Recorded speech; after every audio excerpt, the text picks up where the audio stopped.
Hello, I'm Sarah Muirhead, editor at Feedstuffs, and welcome to this Feedstuffs Fast Chat. Today we're talking with Dave Whitty, product manager at Forage Genetics International. Thank you, Dave, for joining us here today. Yes, thanks for having me. I appreciate the opportunity. Let's jump right into our discussion, and that discussion is around the effects of delaying alfalfa harvest.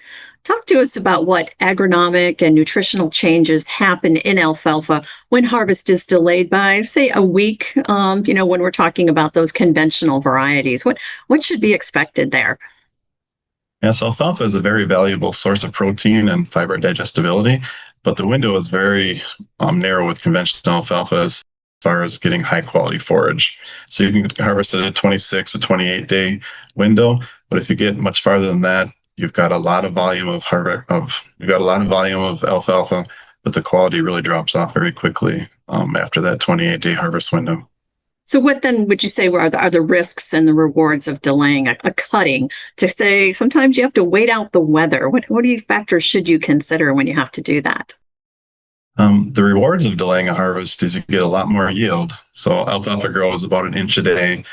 It's about 125 pounds of dry matter per day per acre. So over a week, if you delay that harvest, you get about half a ton of additional yield.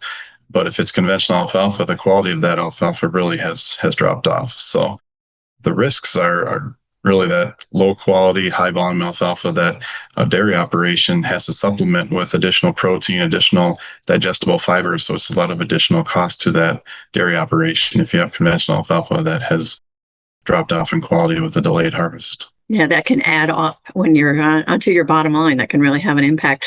So then talk to us about how HarvXtra alfalfa responds, say, differently when it comes to a delayed harvest when we compare that to more of the conventional varieties. So HarvXtra was brought to the market to provide flexibility.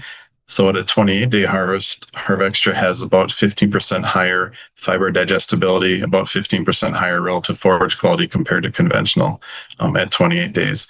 But that allows HarvXtra to be harvested at 35 days and have comparable forage quality at 35 days to conventional at 28 days.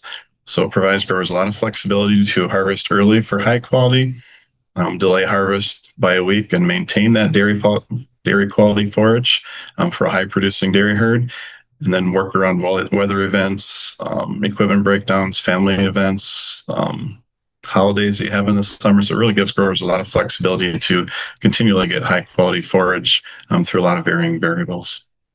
I'm sure you've seen a lot of what farmers are doing out there, but do you have any like real world examples of the scenario you're talking about here and kind of how that plays out on the farm? Yeah, I've got a couple of them. So first, when we launched HarvXtra, we had 20 large dairy operations. We gave them some HarvXtra seed, some conventional seed.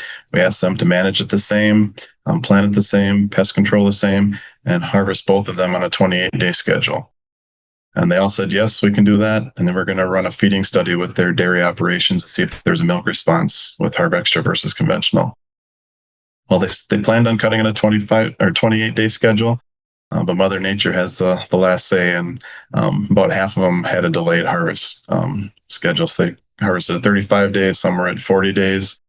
So the delayed harvest, when fed to dairy cows, had a similar milk response to the conventional at 28 days. So it really was a real world example of the value of HarvXtra with a delayed harvest and continuing to get high quality forage for a high producing dairy at a delayed harvest. The other one is I went to a local dairy here in west central Wisconsin. They've got about 3,000 dairy cows, and the grower has transitioned all of his alfalfa acres to HarvXtra. He said before he was cutting on a 28-day schedule, he had to look at the calendar, look at the weather, decide if he had a weather event coming, did he cut early or did he take a chance that it wasn't going to rain?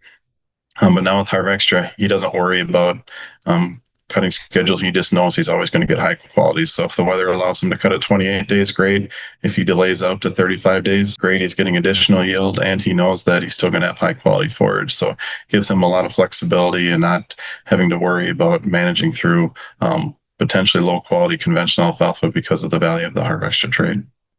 May not seem like a big deal until you need that flexibility. Then it's a big deal. So, Dave, any final thoughts to leave our listeners here with today, or maybe where to go to get more information?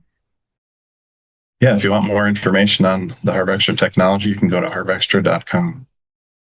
Very good. Well, that's all we have time for here today. We appreciate your insight, Dave, and for joining us. Thank you all for joining us as well for this Feedstuffs Fast Chat.